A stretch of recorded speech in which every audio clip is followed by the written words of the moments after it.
Ayan, magsitago na naman yung mga ninong at ninang dyan na may mga utang sa mga inaanak. Manda na kayo ng pangbigay nyo.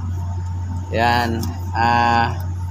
Merry Christmas sa inyong lahat. At nais ko lang bumati ng Merry Christmas dahil ano na, bare months na ngayon, September 1. Yan, bago pa magtapos yung September 1, bati tayo dahil kakanta na naman yung idol natin na si Jose Marichan ng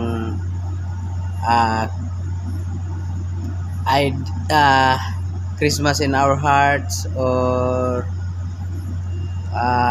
Perfect Christmas. Ayun, ganun ba yun? My ideal of a perfect Christmas. Ganda ng kanta.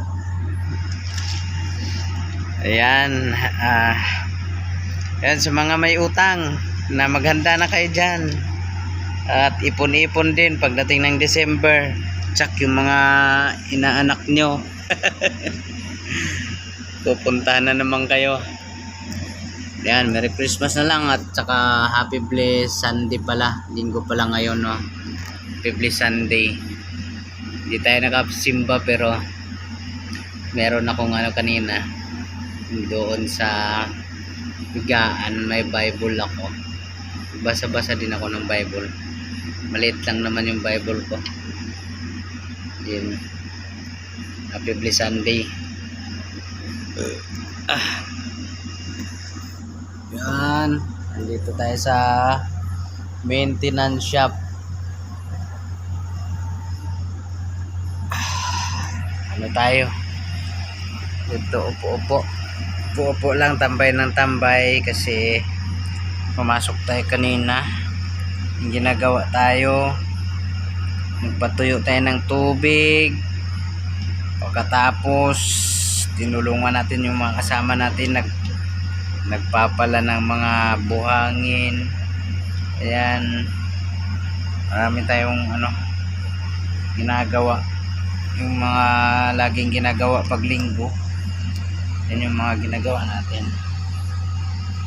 So overtime na naman kahit galing tayo sa night shift duty. Ayan, tagyawat ka dahil hindi tayo makatulog sa gabi dahil panggabi tayo.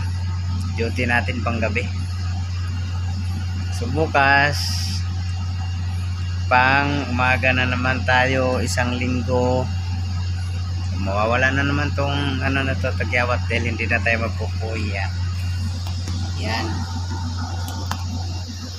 At bumati lang ako ng Merry Christmas September. Welcome Bermans. Yan, God bless mga idol. God bless.